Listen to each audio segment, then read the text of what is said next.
Mr. Sabal and Mr. Ramos. Yes. How are you? Yes, I'm doing fine. We're Good. doing fine. How are you doing? Good, good.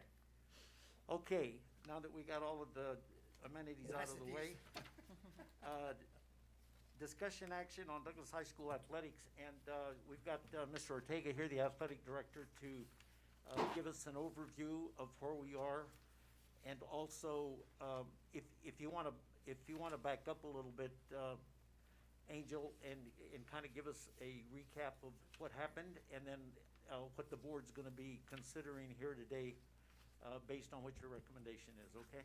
Sure. Good afternoon. Good afternoon, Mr. Moraine, Mrs. Samaniego. Welcome back, members of the board. Again, my name is Angel Ortega, athletic director at Douglas High School, for the record. I do want to thank you first and foremost for allowing us the opportunity to give you a recap as to how the first 2 weeks of our athletic season has gone, and give you kind of an idea of opportunity to give the idea of what our plans are moving forward.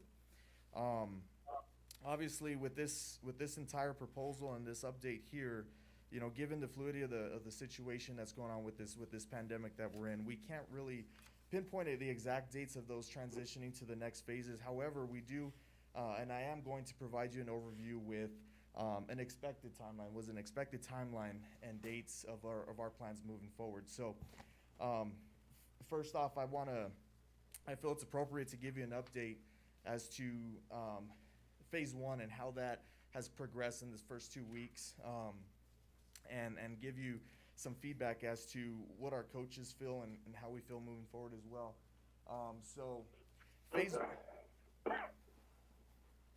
Phase one began 2 weeks ago with the approval of the school board and the recommendation of our superintendent and our school principal.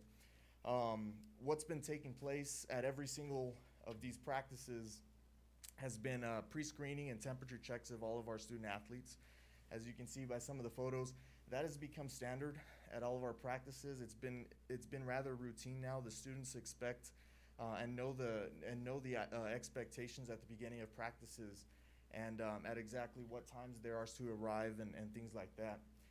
Face coverings, as explained a few weeks ago, that was going to be mandated by all the student athletes and all the personnel, including the coaches, at each of those practices as well, and will continue to do so. Most of our athletes and most of our athletic programs have implemented staggered start times based off of either gender, where it was boys and girls, for example, swimming and cross country, to minimize the amount of athletes that were there in that facility at one particular time, or by positions, for example, for football, different positionings and things like that, showing up with the staggered start times to avoid that crowding or overcrowding at the entrance, as well as a staggered exit time.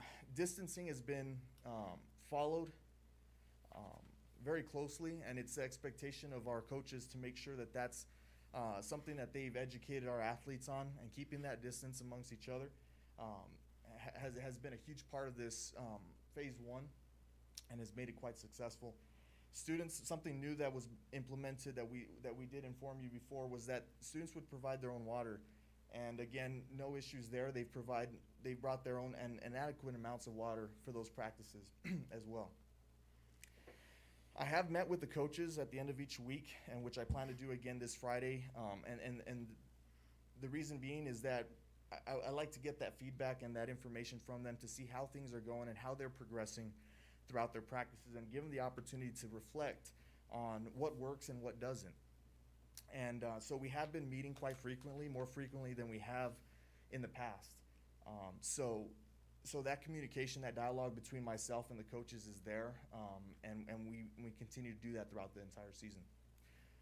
So moving forward, this is some information here as far as what the AIA provides us on a weekly basis, or they try to do that on a weekly basis, but information that is provided for us to make data-driven decisions.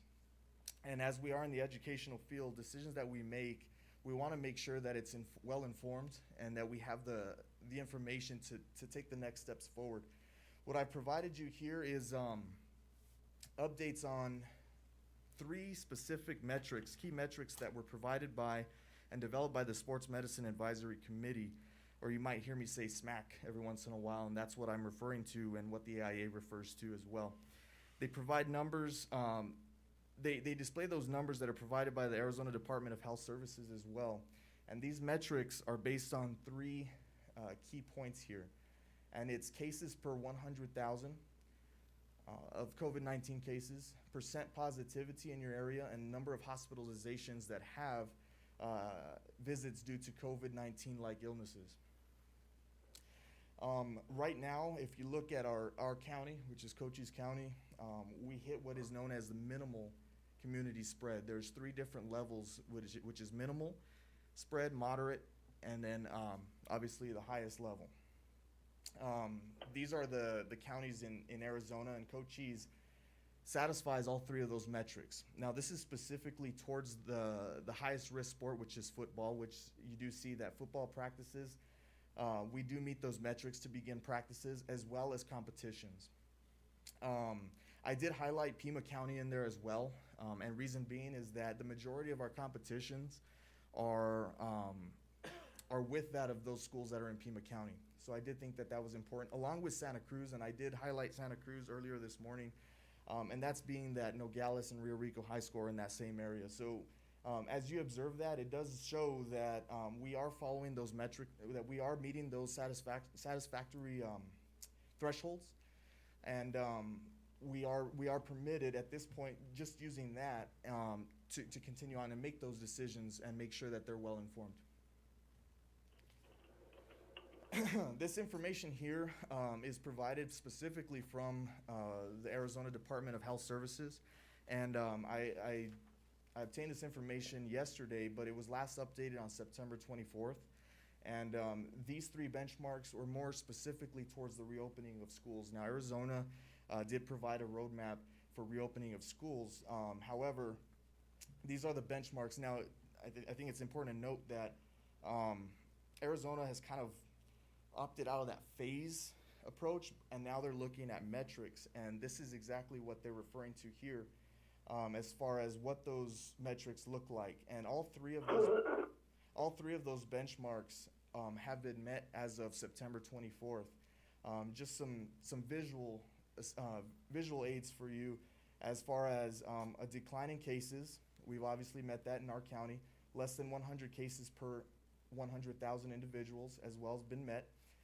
The second benchmark is 2 consecutive weeks with a percent positivity below 7%, and again, I believe that's at 1%.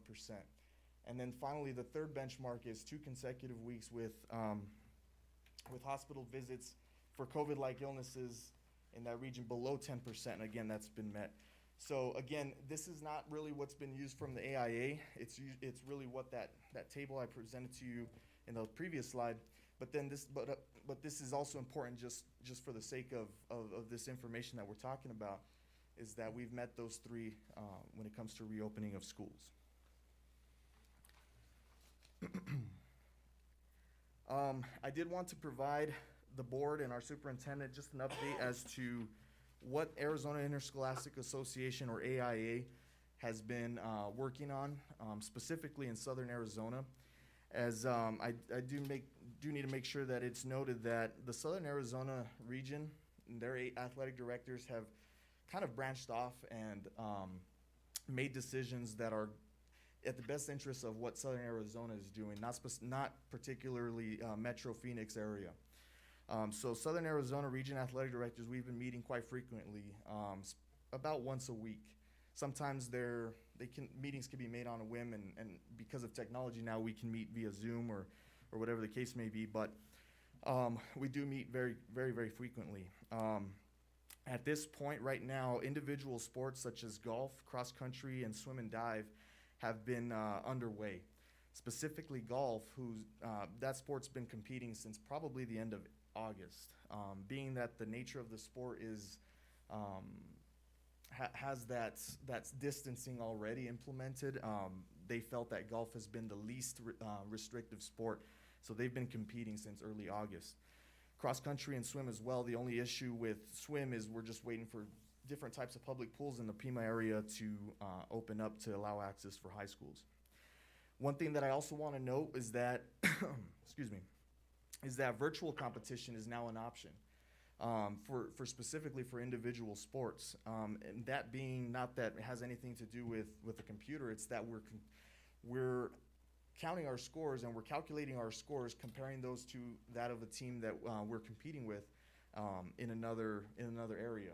So for our individual sports, that's a huge advantage.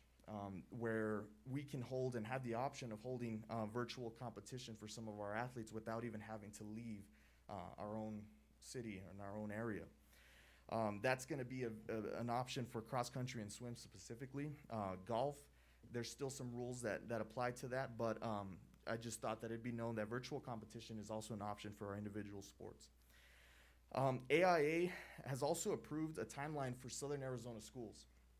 And a letter was sent out to the AIA from Southern Arizona athletic directors asking for a different start time than that of the Phoenix area. And you might already know that football is beginning on Friday for areas in Phoenix.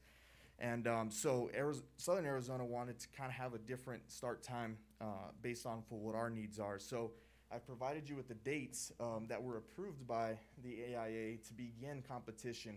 And golf obviously began a couple of weeks ago. We're waiting for that approval to be able to start some of these individual competitions soon. And then as well as volleyball and football, where that virtual option is not an option for us, but they did grant permission for team competition starting in October. I know there was a question a few weeks ago in the previous meeting about scheduling. We are at this point beginning scheduling for volleyball. Individual sports are left to the school's responsibility. So for example, as an athletic director, I would be responsible for reaching out to other schools and searching for different matches that we can and that fit our schedule. Same thing for swim and cross country. There is a draft schedule in place for volleyball that does have Douglas in the mix at this point. And again, it has to be known that it's just a draft, and it's something that is flexible at this point, just depending on what we're allowed to do and what our needs are. As for football, it's on hold. The scheduling is on hold until further notice.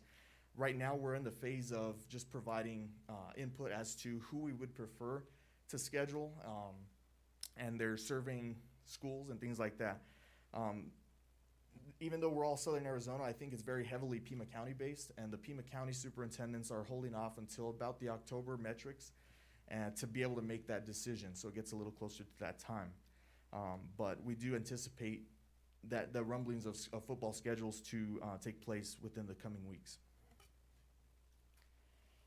So having provided that update as to where AIA is, where we've been, I'd like to have the opportunity to present to you where our plans are and our expected dates are and what we plan on doing moving forward with your permission.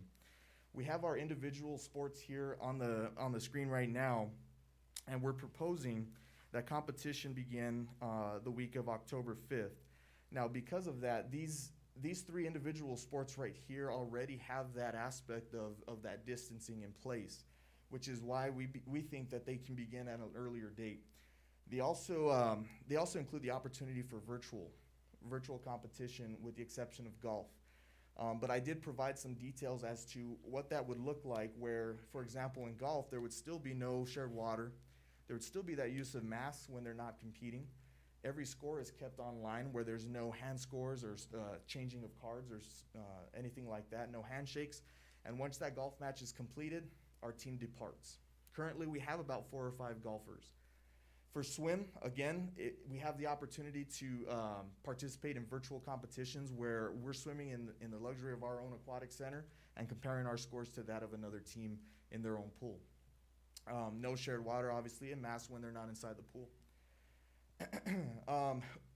We're trying to get swim meets to be live streamed, so I've already been working with our media teacher to see if we have that capability to live stream our swim meets. And then as well as cross country, our runners, again, virtual meets only. And everybody's screened as in all of the 3 sports. No shared water, and then masks worn when they're not competing. So again, there is still guidelines in place. There's still modifications, and there's still expectations that we follow all of this in order to do this safely and effectively. So I'm going to move into now our team sports and kind of let you know what those phases would look like, beginning with volleyball. As you can see, there is a phased approach. We're not asking for competition immediately, but we are looking to go in a direction of competition. So we have our second phase, which is heavily similar to that of the first. The only difference is that there's a use of balls, of actual volleyballs, controlled environment as well by the coach. Athletes are still separate, bring their own water, and all of that distance and those guidelines are still maintained. The third phase includes the controlled scrimmages, and now that focus towards a competition level. We're still sanitizing equipment, still maintaining that distance amongst our athletes and everything else. And then finally, that fourth phase, beginning on October 12th, is where we're allowed to begin those competitions. Masks will be worn when we're not competing and so forth. It's also important to note that in all phases, that screening and face covering and sanitizing is an expectation no matter what phase that is. We still want to make sure that we instill those expectations of our athletes, that we're still doing things in a safe manner, and things are obviously things are not the same as in previous years, and that we have to do everything safely as possible. Moving on to football. Same thing, it's a phased approach as well, where the second phase just includes the use of a football now, and there's still no direct physical contact, there's still distance. They're mainly working on skill work and development, and I've attended some of those practices, and it's amazing to see those fundamentals that are being taught even without a football. So now to even include that will be a step in the right direction for our athletes.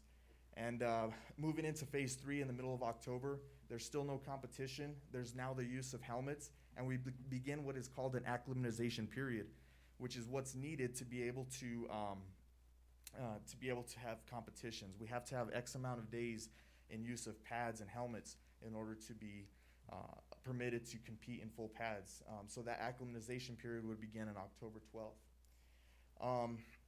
Again, we're still emphasizing the grouping of our athletes and still that staggering of time and things like that. The fourth phase would then be the week of October 19th to the 23rd. It'd be the use of full pads, there'd be controlled scrimmages, tackling drills, and yes, there would be full contact. We are proposing that competition would begin the week of October 26th. Now that's a Monday, and we all know that high school football is typically played on Friday, so that would be October 30th. And to give you an idea as to Southern Arizona, that is falling in line with what the other schools in Southern Arizona are going with as far as the start date. So we're right on par with those high schools when it comes to start date for football. At first we thought we were going to be extremely behind, but we're actually right on par with them and ready to go with your permission. Again, all phases, screening, face covering, and sanitizing. And then finally, it is Spirit Line. So our Spirit Line team also has a phased approach, and their main focus is just the amount of people within their groups. Obviously, there's still distance as much as we can throughout those phases. And then the use of stunting with our groups. There's no stunting until the end of October when football is allowed to participate as well. Our Spirit Line does participate in different types of competitions as well, and so they are held to these standards when it comes to everything else that these sports have to maintain, all of these guidelines. And again, screening, face covering, and sanitizing of equipment, if necessary, is through all of the phases. So there is plans, and I know there would be questions that would come up of what it would look like for home contests. So I did want to give you just a general summary as to what our proposed competition start dates would be and what they would look like. The AIA is leaving it to the individual school districts to decide how they're going to handle the permission of spectators at home events. Now, we did have a meeting yesterday with Southern Arizona athletic directors, and everybody's kind of in different opinions here. We do have some districts where they are allowing a limited amount, for example, 2 to 4 family members per athlete, or just nobody at all. Or are they also determining the difference between an indoor facility or an outdoor facility where inside of gyms may not be permitted, but at a football stadium where it's outdoors and the space is a little bit bigger, where they're able to allow a limited amount.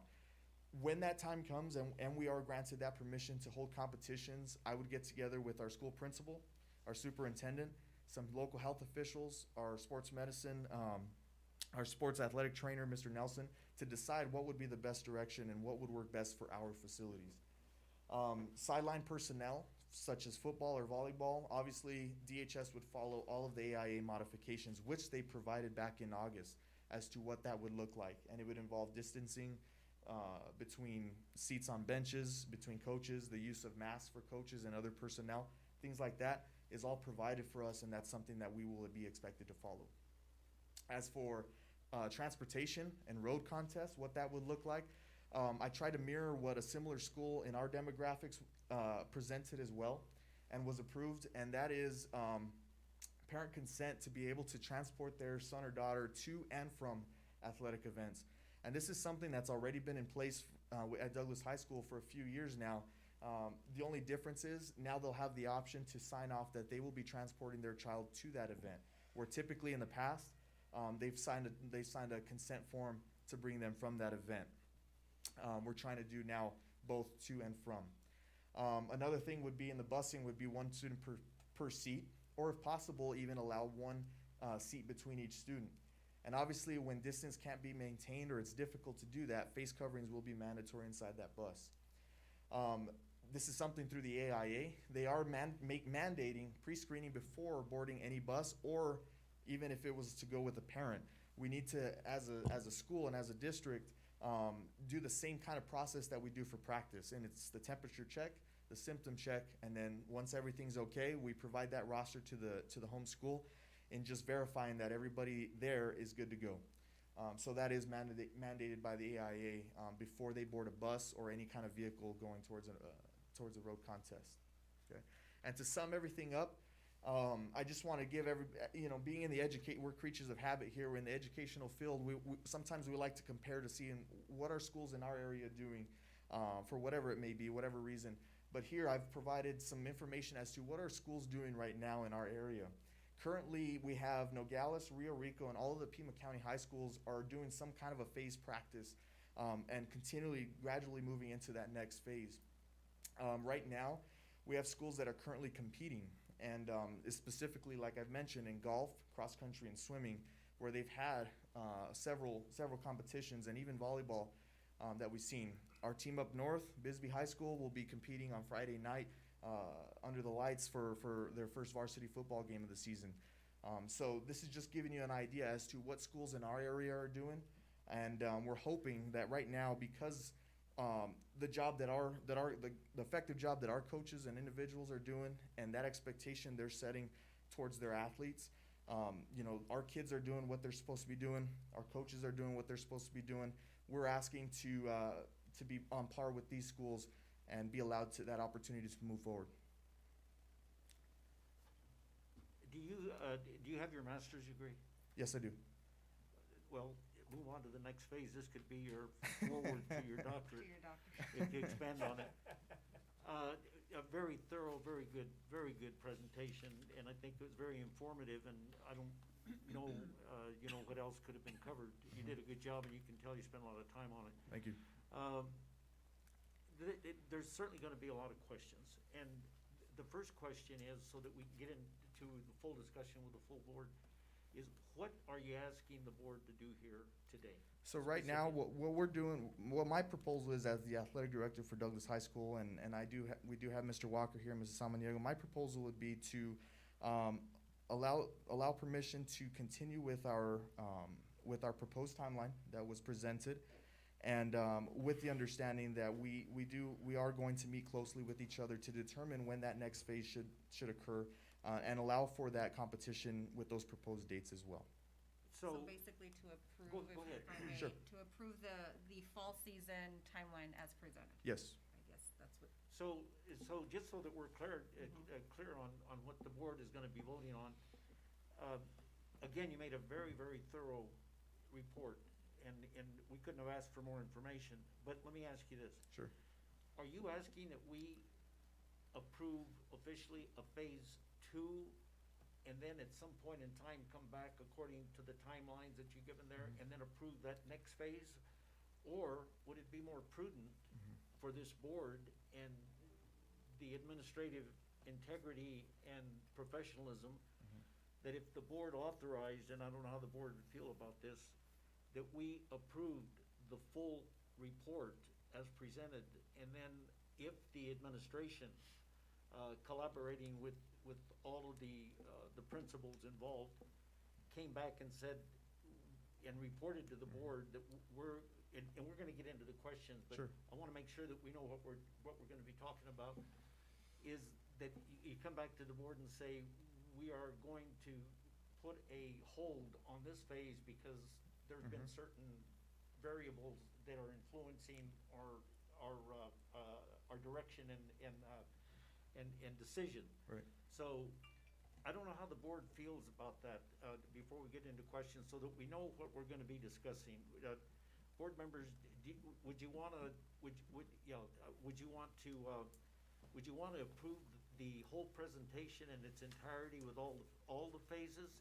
And leave it up to the administrative discretion to come back to the board if there's further guidance or decisions or anything egregious that we may not even have considered here today, or would you just rather approve one phase at a time? Mr. Lindeman. Thank you, Mr. President. I think that we could go ahead and approve the entirety of the presentation, but I do have some caveats that I think need to be looked at before that final approval was given by me. And if I may just read a few things here. Today in the Star, it was reported that Pima County is now again at substantial risk of community spread. So that's different, I think, than what we had here. And it changes, like you said, it's a fluid type of thing. According to the Arizona Health Department, that, in my mind, changes things if we want to travel up to Pima County and put our students at risk. Now, Cochise County is at minimal spread right now at 2.2% rate with the ICU beds at 7%. And the Douglas cases as of today were 17 active, and Sierra Vista 6 to 10 cases active. So my question is, if we can control our athletes, but we can't control if we go to travel. And so my questions then, we have to have a procedure in place, and I see you've got some bus things, but I don't think that covers everything. And maybe we should go to testing. Maybe we should be testing our students so that we know for sure that our students are negative, and then should a case arise that we go to competition and all of a sudden they pick up something and now we're positive, and that could be a whole issue unto itself. So that'd be my concern there. And then the other thing is that I'm just thinking of the individual sports, it's easier to handle. But say golf. Is there a stipulation in the AIA rules as to how many scores can be counted, or we swim in our own pool, that's fine. Why can't we play golf at our own golf course? So that's where golf was kind of up in the air as far as, are we able to hold virtual competition? Because I guess the difference of the courses can serve as a different type of an advantage. I know that we don't specifically have to golf at our course per se to be competing in virtually, but it would have to be at some kind of a neutral course, which makes it a little bit difficult for us because we only have one course in our area. But there has been questions about that. Our coach has been well aware, and he's been well informed as far as what's going to be permitted and what's not. It's not to say that virtual competition is out of the question for golf, but right now I think because they've already been competing, that we have to probably be in that same area. I have proposed and asked about that, but I haven't gotten an answer at this point. But I think it has to do with the advantage of different types of courses, and that being that where we can compete in a swimming pool, because the length, the distance between the one side and the other is the same at any pool, and they're swimming in the same type of distance. But for golf, it might be a little bit different. That's why they prefer to be in person. Okay. I would hope that they would make allowances. Sure. And maybe we could lobby for that, Sure. that fact. The other thing is volleyball. Now, if we're gonna have a volleyball team, I assume they're gonna take a van. Well, that No, doesn't they- allow for a lot of distance. Yeah, typically they travel in a bus. We do have 3 levels, and the numbers on the rosters are usually pretty low, being that they only need 5 on the court at the same time, and a few others that may be on the sidelines. But they typically travel in a bus. Okay, so there is a distance and. Yes, there would be. Okay. Mhm. I think for traveling purposes, normally what happens is that maybe the varsity and the JV team travel together.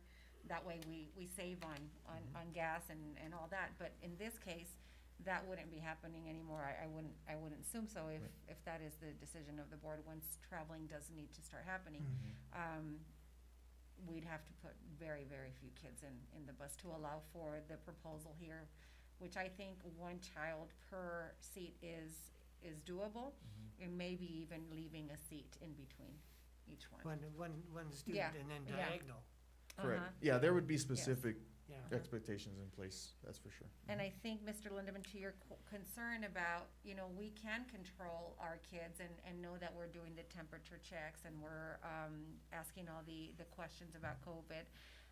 Potentially, we may see that some parents are going to choose to travel with their child so that they're not on the bus, and so that's a good thing that we can have that as an option.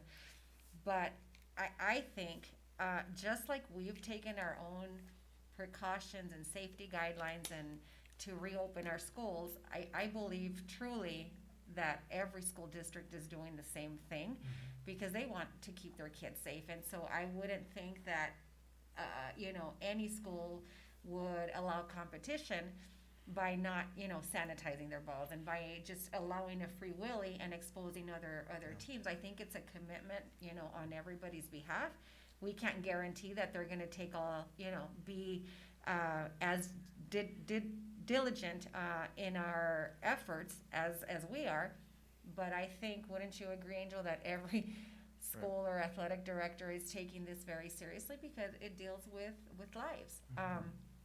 The point 3 that Mr. Lindeman said that I don't think we could do is mandating or having our kids tested. I don't think, I believe we can't do that. I mean, we couldn't even do it with our own staff because normally the clinics won't even test you if you're not having symptoms. Or unless you have been in contact, direct contact with somebody in your family and it was immediate, they may test you. But what we've seen, Mr. Lindeman, is that they won't test you if you have no symptoms, and I don't think that we could. But Copper Queen did have blitz testing available, and you could just drive up and get it. And so I think that they've loosened that restriction a little bit. Now, I don't know if that has to do with how many tests are available or they got some or something, but, I'm still thinking that that's what we should really do to make sure that everyone is safe. Of course, with the testing would be adding a completely different dimension to the whole question. And then, of course, results. I mean, if you tested, the results right now, I understand, unless it's a very special case, there's no immediacy with that, and so how would you know? So, but anyway, Those are some valid do you have more, concerns, Mr. yes. Lindeman? No, that's fine, thank you. Okay, thank you. Dr. Gomez? Well, I agree that we should approve the whole package, and then since the AIA is going on metrics, then they're gonna have to follow the metrics, and the teams are gonna have to follow the metrics. The high schools are gonna have to follow the metrics, so it's all together. And I completely agree with Anna, if how can we say, well, we don't think Nogales is capable of doing, what they're supposed to be doing? And then Nogales could say, well, we don't think Nogales could be capable of doing what they're supposed to be doing. So, I mean, you just have to take it. hard. Right, and the other thing too is, along those lines, is that the venue, wherever we go, and we're gonna be playing, we don't know what their metrics are, we Right. don't know what precautions they're taking. Anyway, we'll move along. Mr. Sabal, do you have any questions or comments regarding, so far the presentation? No, thank you, it was well covered, thank you. Mr. Ramos? Yes, I just wanted to mention, yes, I'm in agreement to start and approve the whole presentation, except that, when we get to the metrics part where we're gonna decide on the scheduling, we have plenty of time to pull the plug, I feel, in case we see an increase in outbreaks and, or other schools that are unusually getting more outbreaks in their school, their district. That I feel we'll have plenty of time to take care of the students and pull them out. But we need to have a starting point. We need to focus on getting these kids back and getting them active. And as long as we have a clear vision as to what we're going to do and where we're going to continue step by step by these metrics that were presented. One question I have for Mr. Ortega. Mr. Ortega, on the golf team, I see no problem with them starting. I just wanted to ask the question as to when they participate, when they're competing, not everybody goes to hole one and start teeing off all together right there, or do they spread them out in different, starting at different holes? Yeah, no, thank you, Mr. Ramos, for your question. No, they definitely stagger the start times, or they start in a different hole. So there isn't anything where they do together, so to speak. So everything's very spread out and staggered out. So yes, that's what I thought, that's what, the way it was done. So I see the golf team especially not having any major issue there. And of course, volleyball, well, the team size isn't that big. And, well, I'm feeling very positive to going ahead and maybe approving everything. That's all. Okay, let me ask Mr. Soto a question. I know that there's a lot of concern about expenses and the measures that would have to be taken to ensure the safety. Ortega, Pardon? you said Soto. Mr. Soto. Yeah, he's on the line. Oh, he's on the line. I was looking Yeah. for. And those cautions and those cautionary measures have to be taken. But because we haven't had any bus runs since, and are you there, Mr. Soto? Yes, I am. Oh, okay. We're having a lot of savings, and when you look at the transportation budget, this isn't gonna be prohibitive that we take the measures if we have to take 2 buses, 2 vans, or whatever's appropriate at the time to accommodate whatever the circumstances are. Are you concerned about the expense? And again, I want to point out, and I'm sure you're fully aware, that as part of that transportation budget, there's been a tremendous savings up to this point. And then the second part of the question is, has there any special provision made because of the circumstances for athletics in the transportation budget? So if you could respond to that. Well, the concern I have at this point is, of course, when competition starts and we need to travel, the main concern is that the transportation department has 3 vacancies at this point. And as you know, because of the decrease in enrollment, we haven't filled those positions as well as some other ones that we have. So the concern will be, how the travel. I actually met with Mr. Rodriguez this morning, and he has those 3 vacancies. But again, once we go into the hybrid model, then we're going to have to address that. But again, the only concern will be in regards of the enrollment. As I told you before, potentially November or December, I'm gonna have to do a budget revision. And so far, we have lost close to 200 students, which is close to $850,000, to our budget. The concern is about competition, yes. Talk about the personnel. You mentioned that you'd be concerned about the ability to actually to get drivers. Is that what you're saying? Yes, that's a concern because we don't have that many people with CDLs here in town. But again, it will be that we need to fill those positions right away. Well then, board members, indulge me a minute. If you're concerned about drivers and personnel, then have you frozen of all of the reporting that the administration's made to the board, that you've frozen a lot of petitions that you didn't feel necessary to be filled at the time? Did you include bus drivers there? Yes.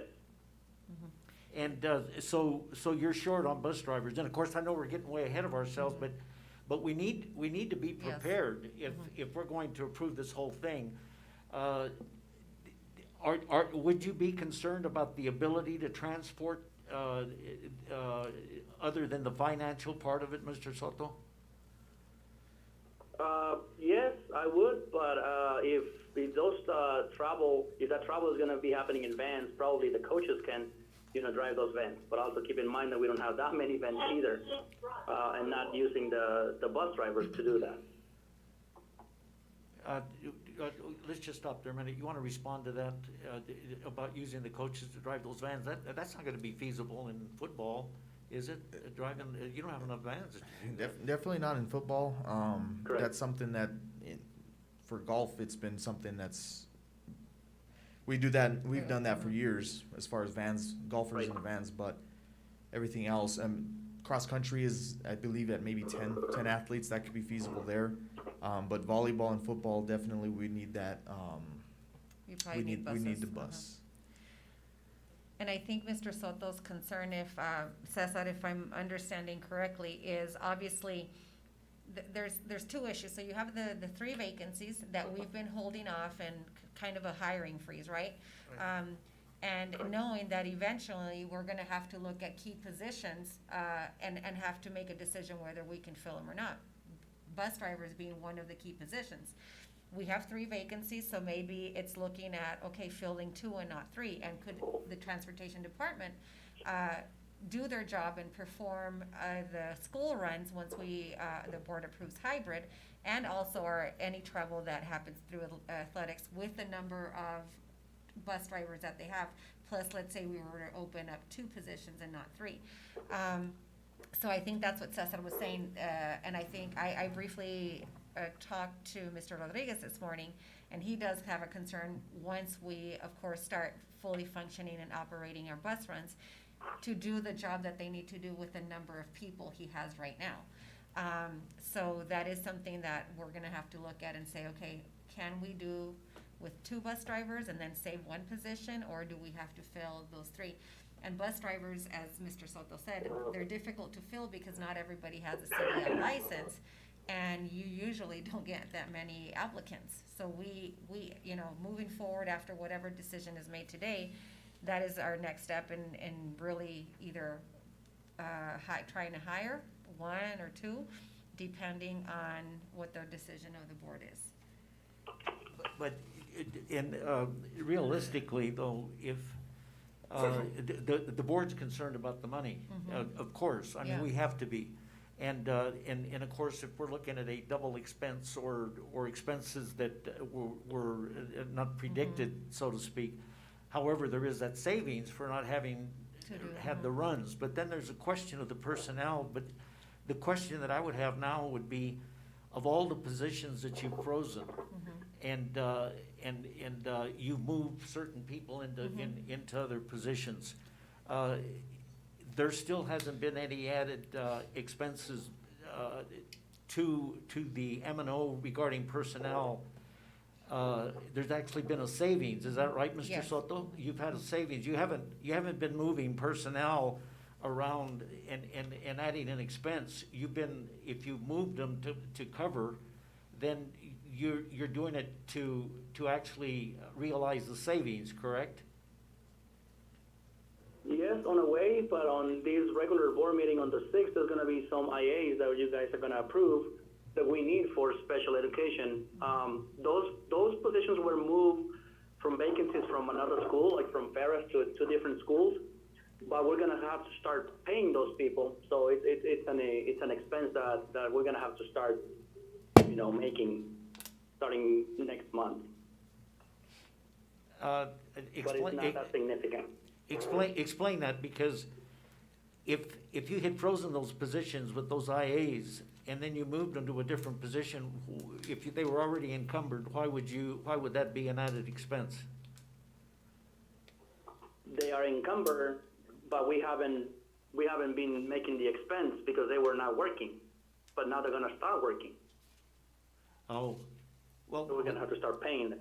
Does that make sense? Was that a necessary move to do Yeah, that? these are, and I believe, again, I'm just reintegrating myself, but I think as of Friday, Mr. Soto, you guys met with Mrs. Cox and Mrs. Walker, and these are ESS IA positions, and I believe these are either one-to-one positions or positions that are very much needed. So while all this time we've been holding off on hiring, like I said, when the time comes for analyzing key positions and what is really needed or not, I believe that's what he's talking about. These IAs are needed because they are working with ESS kids. And they're presently working with them now. So, Mr. Soto, can you explain a little bit more? I mean, you said these positions were vacancies, for example, let's say Ferris. Ferris had one vacancy, right? Yeah, well, it was more than that, but yes. Okay, so let's just say, just for the sake of understanding this, so let's say there was one vacancy at Ferris. What you did is, there was a need at Huber Middle School for the ESS IA position. So what you did, if I'm understanding correctly, is that you moved the Ferris vacancy from Ferris and now filled it, now put it at Huber so that ESS IA could be hired. Correct. So that's what he's talking about. We weren't spending the money. Okay, no, I got Yeah. it. It was already encumbered. Yeah, it was anyway. already encumbered, Yeah. yeah.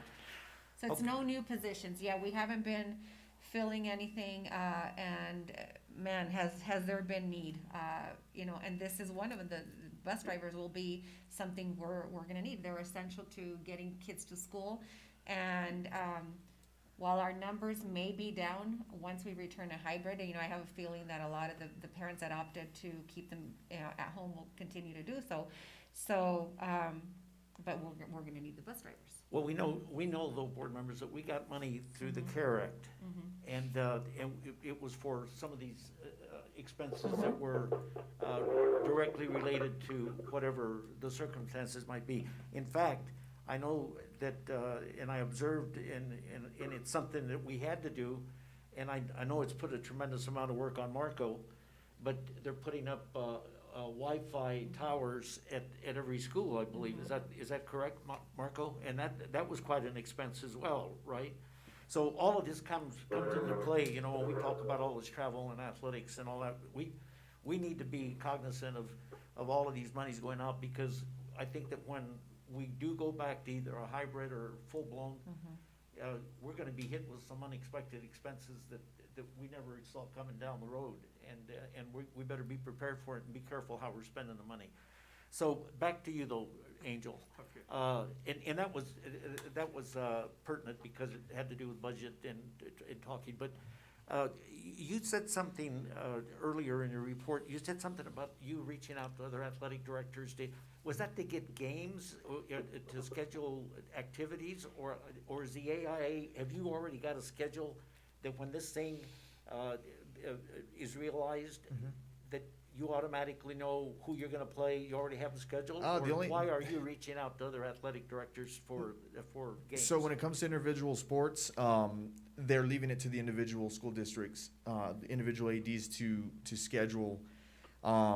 When we're given that opportunity, and if we're approved, then I would begin that process for those individual sports. Volleyball, it's just a draft at this point.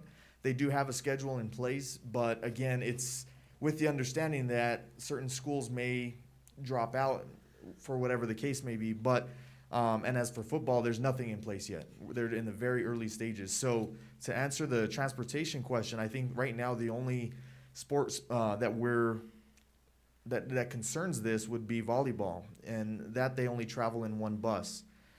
Football would come down towards the end of October, so it does give that time to see what we can do in that case where we may need one or two buses.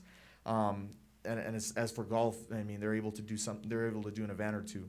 So right now, I guess the only thing in question would be that volleyball. That would be the only thing that it concerns. Okay, members of the board, do you have any other comments specifically regarding this? Mr. Sabal, Mr. Ramos, any more questions or comments? No, thank you. No, You know, Oh.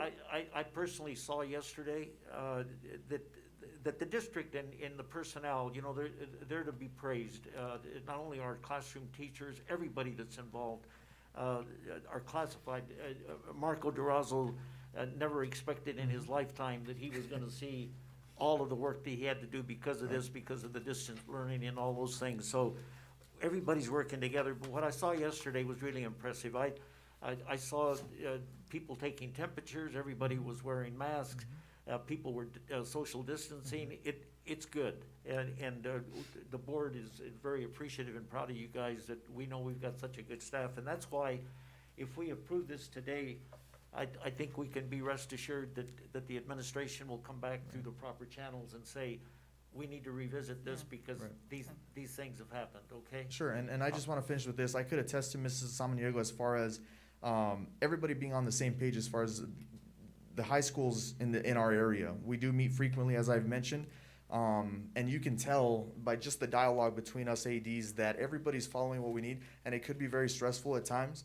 But I think everybody's appreciative of that opportunity just to be able to do something at this point, because back in March, it was taken from us without any of these opportunities. So these students and coaches as well are very appreciative of this opportunity to continue to progress forward. Obviously, we can't predict what's going to happen in October or November. We can't make that prediction. But what we are proposing is that we're on that same line, on that same level playing field as these other schools that are working towards that ultimate goal is to compete. These student athletes understand that this can be immediately taken from us. So they are taking these guidelines to heart and understanding those expectations because they know they don't want to do anything to jeopardize that. So that is why that you're seeing those guidelines being followed very, very thoroughly. And then one last thing before I call for a vote is, and I'm sure board members, I know I get them on my sidewalk consultations or my informal meetings at Walmart or wherever.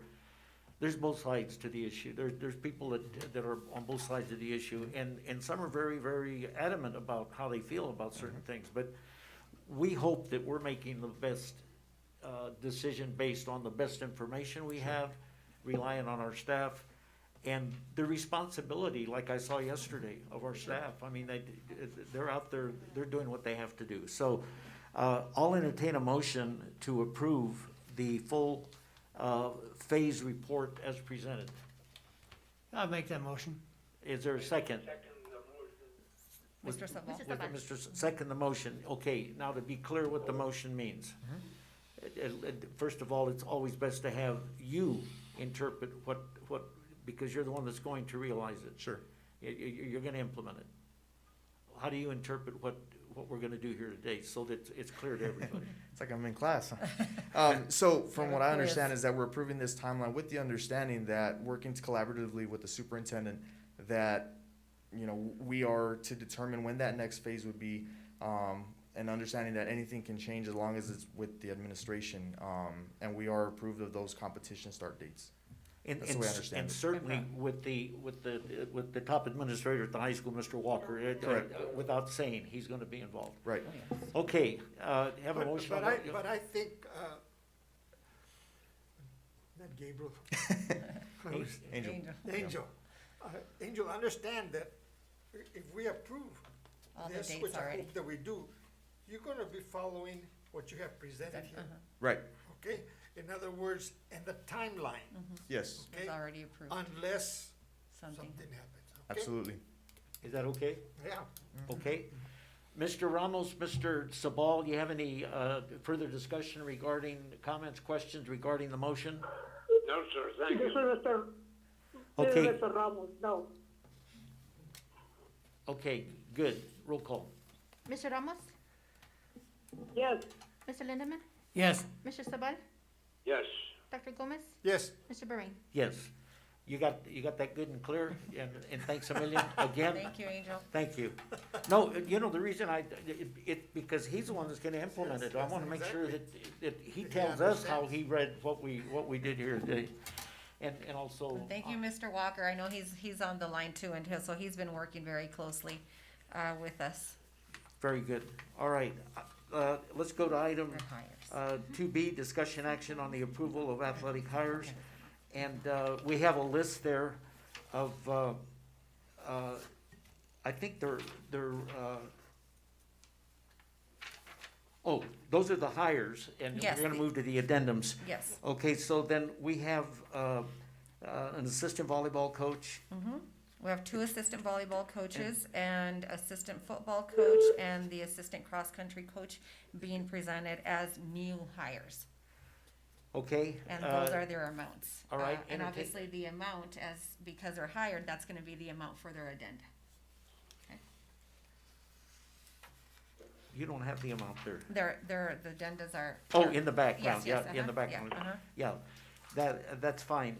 I move Entertain a to- motion to do that? I move to approve the athletic hires as presented. I second. Second by Mr. Sabal. Any discussion? Roll call. Mr. Ramos? yes, Mr. Lindemann? Yes, Mr. Sabal? Yes, Dr. Gomez? Yes. Mr. Bahrain? Yes, item C, discussion action on the approval of athletic addendums for fall sports.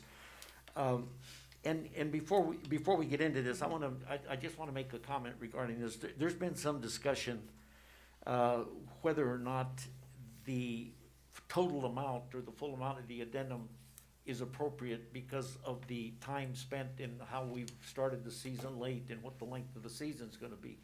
So just for clarification, and I think Anna's on board with this, the addendum specifies that it's to coach the season of football or volleyball, whatever it happens to be. If it's 1 week, that's the season. If it's 6 weeks, that's the season. So it's not going to be prorated, all right? Want to make sure everybody understands that. It won't be prorated. They're gonna get the full amount of the addendum because the addendum is the whole of whatever the whole of the athletic season is, all right? So, if you look at all the names there, and then of course you have the backup information, you can see the amounts. Let's get it on the table for discussion, and then, and if there's any question, if not, then we'll move forward. Mr. Lindemann? I move to approve the athletic addendums for fall sports. I second the motion. Second by Mr. Sabal. Any discussion? And then Angel, the first one there, with what happened here today, that individual is going to be able to initiate his duties and responsibilities. And because of the statement that I just made regarding however long it was, that person's also included. That's correct. And he will be able to effectuate his duties and responsibilities because we're approving what we're doing here today, correct? That's correct. Thank you very much. All right, we have a motion on the floor. Yes, sir. Roll call. Mr. Ramos? yes, Mr. Lindemann? Yes, Mr. Sabal? Yes, Dr. Gomez? Yes. Mr. Bahrain? Yes. Is that all we have to come before the board Yes, that today? is it. Again, board members, thanks a million for showing up like this. Always appreciate your availability. Angel, thank you for your report. Dr. Gomez. I just, maybe, I don't know if it's a future item, but how are we doing on the, going to hybrid? Okay, I can Is that talk. gonna be at the next meeting? Yes, it is. I'm bringing a report back and That's all I hopefully. wanted to know. Okay, great. Entertain a motion to I adjourn move to adjourn. by Mr. Lindemann. Second. By Dr. Gomez. All in favor? Aye. Aye. Aye. aye.